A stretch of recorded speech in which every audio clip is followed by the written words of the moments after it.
Hello दोस्तों, नमस्कार। स्वागत है आप सभी का हमारे चैनल डार्क क्राइम्स पर। उम्मीद है कि आप लोग बहुत अच्छे होंगे। दुनिया के जितने भी विकसित और फर्स्ट वर्ल्ड देश हैं उनमें से जापान और अमेरिका, ये दोनों ही ऐसे देश हैं जहां अभी भी गुनहगारों को सजाए मौत दी जाती है। यहाँ तक कि इन्हीं दोनों देशों ने अपने इतिहास में नाबालिग गुनहगारों को भी सजाए मौत दी है। जैसे कि साल 2011 में जापान में 3 नाबालिग लड़के जिन्होंने 4 लोगों का कत्ल कर दिया था, उन्हें सजाए मौत दी गई थी। पर इन सब के बावजूद ये 4 लोग जिन्होंने शायद इंसानी इतिहास के सबसे क्रूर और घिनौने अपराध को अंजाम दिया था, उन्हें जापान का कानून ना ही ढंग की सजा दे सका और ना ही विक्टिम को इंसाफ। आखिर क्यों जापान की कोर्ट ने जुनको फुरुता के कातिलों के साथ इतना नर्म रवैया इख्तियार किया? क्यों इतने भयंकर अत्याचार के बाद भी जापान जैसा देश जुनको को इंसाफ दिलाने में नाकामयाब रहा? आइए समझने की कोशिश करते हैं आज की इस वीडियो में। शुरुआत में मैं आप लोगों को जुनको के साथ हुए अत्याचार के बारे में थोड़ी सी जानकारी दे देता हूँ। अगर आप लोग जुनको पर हुए अत्याचार के बारे में जानते हैं तो आप वीडियो के इस हिस्से को स्किप कर सकते हैं, क्योंकि वीडियो का ये हिस्सा काफ़ी ज़्यादा डिस्टर्बिंग हो सकता है। 25 नवंबर सन 1988 की शाम को 17 साल की जुनको फुरुता अपने पार्ट टाइम जॉब से वापस घर लौट रही थी। रास्ते में हिरोशी मियानो और शिंजी मिनाटो नाम के 2 बदमाशों ने उसे किडनैप कर लिया और उसे एक खंडहर में ले गए, जहां इन लोगों ने उसे अपना याकुजा कनेक्शन का डर दिखाया और उसका रेप करने लगे। हिरोशी मियानो को वैसे भी जुनको से पुरानी रंजिश थी। दोनों एक ही स्कूल में पढ़ाई करते थे। खंडहर में जुनको पर बलात्कार करने के बाद हिरोशी मियानो उसे पास के एक होटल में ले गया और अपने बाकी के 2 दोस्त जो ओगुरा और यासुशी वातानाबे को बुलाया और उन्हें जुनको की किडनैपिंग के बारे में बताया। इनमें से जो ओगुरा ने जुनको को बंदी बनाकर रखने का सुझाव दिया। ये लोग जुनको को शिंजी मिनाटो के माँ बाप के घर ले गए और अगले 44 दिनों तक इसी घर में इस मासूम सी लड़की पर बेरहम अत्याचार किए। इन 44 दिनों में 17 साल की जुनको पर 100 अलग अलग लोगों के द्वारा करीब 500 से ज़्यादा बार बलात्कार किया गया।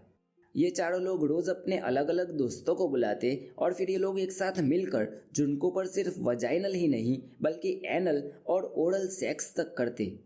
एक समय ऐसा था जब जुनको पर एक ही दिन में 12 अलग अलग लोगों ने रेप किया था। जुनको को खाने के लिए जिंदा कॉकरोच और पीने के लिए उसी का यूरिन दिया जाता था।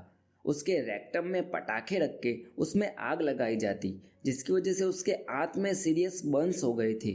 उसकी बाई ब्रेस्ट निपल को प्लायर से उखाड़ दिया गया था। जुनको को जमीन पर लिटा के उसके पेट पर डंबल्स गिराए जाते। जुनको को हाथ के बल छत पर टांग दिया जाता और उसे पंचिंग बैग की तरह मारा जाता। दिसंबर की ठंडी में उसे नंगी करके या तो फ्रीज में बिठाया जाता या घर के बाहर खड़ा रखा जाता। जले हुए बल्ब को उसके प्राइवेट पार्ट्स में रख के उसे तब तक सहलाया जाता जब तक वो फट न जाए। उसे ज़बरदस्ती लोगों के सामने मास्टरबेशन करवाया जाता। करीब 1 महीने के टॉर्चर के बाद जुनको की हालत इस कदर बदतर हो गई थी कि उसे बाथरूम तक जाने के लिए भी रेंगना पड़ता था। उसके कान के पर्दे फट गए थे, उसका दिमाग सिकुड़ गया था, उसकी अंतड़ियाँ जल चुकी थी। 4 जनवरी 1989 की सुबह इन चारों शैतानों ने जुनको के साथ एक गेम खेला जिसका नाम था महाजोंग सॉलिटेयर, जिसे या तो जुनको जीत गई या उसे जीतने दिया गया। जुनको के जीत जाने के बाद ये चारों और भी गुस्सा हो गए और उसे पीटने लगे। इन लोगों ने जुनको को इतनी बुरी तरह से पीटा कि अगले दिन जुनको की मौत हो गई। जुनको के मर जाने के बाद इन लोगों ने जुनको की लाश को एक बड़े से सीमेंट के ड्रम में रखा और उसे पूरा सीमेंट से भर दिया और उस ड्रम को टोक्यो शहर के बाहर एक खंडहर बिल्डिंग में फेंक दिया। जुनको पर अत्याचार और फिर उसके बाद उसका मर्डर करने के बाद ये लोग सब कुछ भूलकर वापस अपनी रोजाना जिंदगी में मस्त भी हो गए थे। किसी को जुनको के बारे में कोई फिक्र भी नहीं थी। ना ही जुनको के माँ बाप ने जुनको के लापता होने के बारे में कोई पुलिस कंप्लेन की थी। अब ऐसा क्यों, उसके बारे में अगर आप जानना चाहते हैं तो जुनको फुरुता मर्डर वाले वीडियो में आप देख सकोगे, जिसकी लिंक मैंने डिस्क्रिप्शन में दे रखी है। आज इस वीडियो में हम लोग सिर्फ ये जानेंगे कि जुनको के कातिल पकड़े कैसे गए और पकड़े जाने के बाद भी, जुर्म कबूल करने के बाद भी जुनको के कातिलों को इतनी मामूली सजा क्यों हुई और आज जुनको के कातिल किस हालत में है। जुनको की मौत के करीब 2 हफ्ते के बाद पुलिस ने इन 4 में से 2 लोगों को एक दूसरी ही लड़की के गैंग रेप के बारे में पूछताछ करने बुलाया। इन लोगों को लगा कि पुलिस जुनको के बारे में बात कर रही है। बातों बातों में इन्होंने पुलिस को उस जगह के बारे में बता दिया जहां पर उन्होंने जुनको की डेड बॉडी भरे ड्रम को फेंका था। जुनको की बॉडी हासिल करने के बाद पुलिस ने इन चारों हैवानों को गिरफ्तार कर लिया। उसी साल जुलाई महीने की आखिरी तारीख को जुनको फुरुता के कातिलों की कोर्ट ट्रायल शुरू हुई। जापान के कानून के मुताबिक नाबालिग अपराधी और पीड़िता का नाम या उसके बारे में कोई भी जानकारी लोगों के बीच जाहिर करने के बजाय उसे छुपाई जाती है। तो कोर्ट ट्रायल में चारों हैवानों को क्रमानुसार A, B, C और D नाम दिया गया, जबकि जुनको को E नाम दिया गया। हालांकि जुनको की पहचान अभी तक मीडिया के जरिए लोगों तक पहुंच चुकी थी और उसके साथ हुई हैवानियत के बारे में लोग जान चुके थे।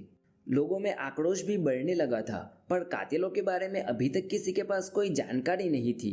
अप्रैल 1990 में एक जापानी मैगजीन शुकन बुनसुन ने इस प्रोटोकॉल को तोड़ते हुए चारों अपराधियों के नाम और फोटोग्राफ्स पब्लिक में जाहिर कर दिए, ये कहते हुए कि हैवानों के कोई ह्यूमन राइट्स नहीं होते। साल 2022 तक जापानी कानून के मुताबिक 20 साल से कम उम्र के मुजरिमों को माइनर की कैटेगरी में पेश किया जा रहा था। साल 2022 में इसको कम करके 18 साल कर दिया गया। जुनको के कत्ल के समय जुनको के कातिलों की उम्र कुछ इस तरह थी। चारों कातिल इस वक्त तक जापानी कानून के मुताबिक नाबालिग थे। जापान की लोअर कोर्ट में जब इस केस की सुनवाई शुरू हुई तो चारों कातिलों पर मर्डर का नहीं बल्कि शारीरिक चोट पहुंचाने का और उसकी वजह से हुई मौत का चार्ज लगाया गया।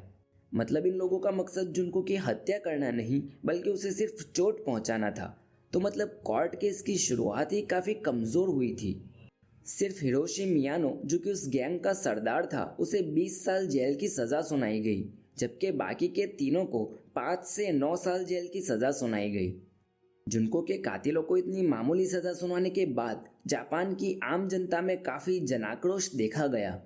लोग इन दरिंदों को फांसी की सज़ा देने की मांग करने लगे और ऐसा भी नहीं था कि जापान के कानून ने इससे पहले किसी नाबालिग को फांसी की सज़ा ना दी हो। साल 1983 में जापान की कोर्ट ने एक 19 साल के लड़के को 4 लोगों के कत्ल के जुर्म में फांसी की सज़ा सुनाई थी। उस वक्त कोर्ट ने ये टिप्पणी की थी कि अगर कोई जुर्म बहुत ही ज़्यादा घटिया या निर्दयी हो तो माइनर को भी सजाए मौत दी जा सकती है। तो क्या जुनको पर हुए अत्याचार घटिया या निर्दयी नहीं थे? तो फिर जुनको के कातिलों के साथ इतनी नरमी से क्यों जापानी कोर्ट पेश आई? शायद कोर्ट ने जुनको के कातिलों को नाबालिग समझकर उन्हें सज़ा सुनाई। शायद कोर्ट ने ये समझा कि अपनी सज़ा के दौरान इन कातिलों को अपने किए का एहसास हो जाएगा और वो सही रास्ते पर आ जाएंगे। पर बदकिस्मती से कोर्ट की ये सोच बहुत ही ज़्यादा गलत थी। 4 में से 3 कातिल अपनी सज़ा पूरी करने के बाद वापस आए और फिर से अपराध की दुनिया में लोगों को नुकसान पहुंचाने में लग गए। हिरोशी मियानो को जुनको के कत्ल के जुर्म में 20 साल जेल की सज़ा सुनाई गई थी। इसी दौरान उसने पैरोल के लिए अर्जी भी किया, पर हर बार रिजेक्ट कर दी गई।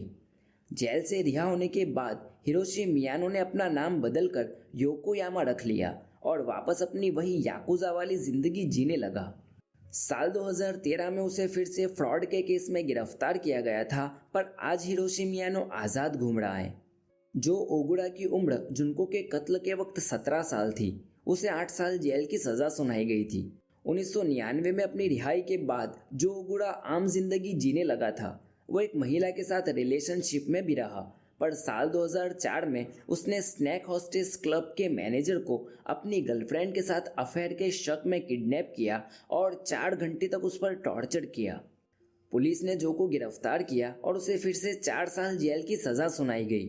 साल 2009 में उसे भी रिहा कर दिया गया और आज वो भी आज़ाद घूम रहा है।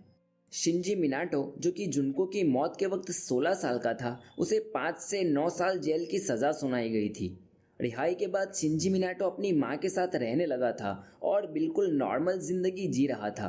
साल 2018 में उसने एक 32 साल के कंपनी कर्मचारी पर लोहे की रॉड से हमला किया और छुरी से उसका गला काटने की कोशिश की। हालांकि वो कर्मचारी किसी तरह जिंदा बच गया और शिंजी मिनाटो को गिरफ्तार कर लिया गया। शिंजी मिनाटो को इस जुर्म के लिए कितनी सजा मिली वो जानकारी काफी ढूंढने के बाद मुझे कहीं नहीं मिली। यासुशी वातानाबे को 7 साल जेल की सजा सुनाई गई थी। साल 1996 में रिहा होने के बाद यासुशी अपनी मां के साथ रहने लग गया और अपनी निजी जिंदगी बिना कानून और पुलिस के हत्थे चढ़े जीने लगा। चारों कातिलों में से सिर्फ एक ही बंदा ऐसा था जो रिहा होने के बाद जुर्म की दुनिया से दूर रहा, शायद जिसे अपने किए पर पछतावा रहा हो और उसी वजह से वो अपनी पहचान बदल कर जी रहा था। बाकी के तीनों कातिल फिर वही रफ्तार के साथ लोगों के बीच रहकर समाज के लिए खतरा बनकर आज भी जी रहे हैं। आपको क्या लगता है, आपके हिसाब से इन गुंडों को क्या सज़ा मिलनी चाहिए थी? अपनी राय मुझे कमेंट करके ज़रूर बताएं।